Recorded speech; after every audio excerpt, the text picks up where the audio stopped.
Alain, propos d'un Normand. Les deux pouvoirs. Auguste Comte entendait la République, assez paradoxalement, comme une dictature des riches, tempérée par le droit de blâmer. Dans le fait, il montrait par là son mépris pour la force qui n'est que force. Il faut bien, disait-il, que le plus puissant gouverne. C'est là un principe de physique, en quelque sorte. Mais il voulait dire aussi que cette espèce de tyrannie de la force est bien peu de chose si l'esprit n'adore point.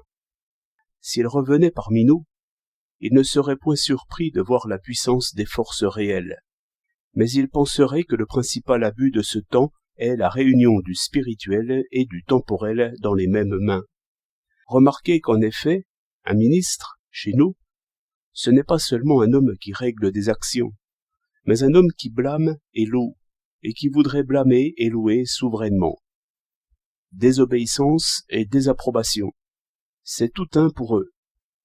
Je crois même que, dans le fond, ils sont plus touchés par une résistance d'opinion que par une résistance de fait. Ainsi, qu'un soldat saute le mur, et même déserte par la force des passions, on ne sera point sans indulgence, si ses opinions sont d'ailleurs comme on veut qu'elles soient.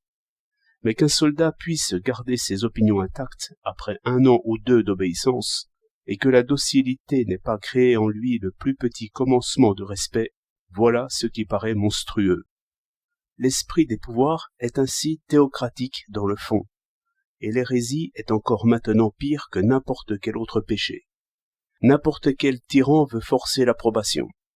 Il la veut libre pourtant, mais il voudrait punir celle qui se refuse. Il ne s'arrête pas aux actes, il veut être aimé à cause de sa puissance. Voilà la folie du tyran. Contre quoi il faut maintenir la séparation des pouvoirs et garder le pouvoir spirituel indépendant de l'autre. Obéir de corps, ne jamais obéir d'esprit. Céder absolument, et en même temps résister absolument. Vertu rarement pratiquée. Une nature servile n'obéit pas assez et respecte trop. L'autre espèce de citoyen commence seulement à se montrer. En présence d'un ordre, il exécute, mettant toute sa pensée à l'intérieur de l'ordre reçu, en quelque sorte, et s'appliquant seulement à comprendre et à réaliser. Mais, en présence d'une opinion qui se donne comme évidente, qui quête l'approbation, qui invoque des témoignages pour en obtenir d'autres, et, pour tout dire, qui cherche les applaudissements, notre citoyen résiste absolument. Plus on le presse, plus il se défie.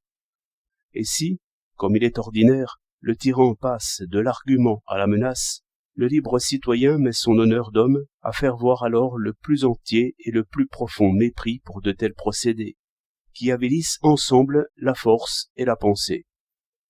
Si cette morale virile était pratiquée, le tyran serait épouvanté d'une obéissance sans amour, et il chercherait la libre approbation des esprits, par franchise et justice. Un mépris obéissant est roi. 2 juin 1913.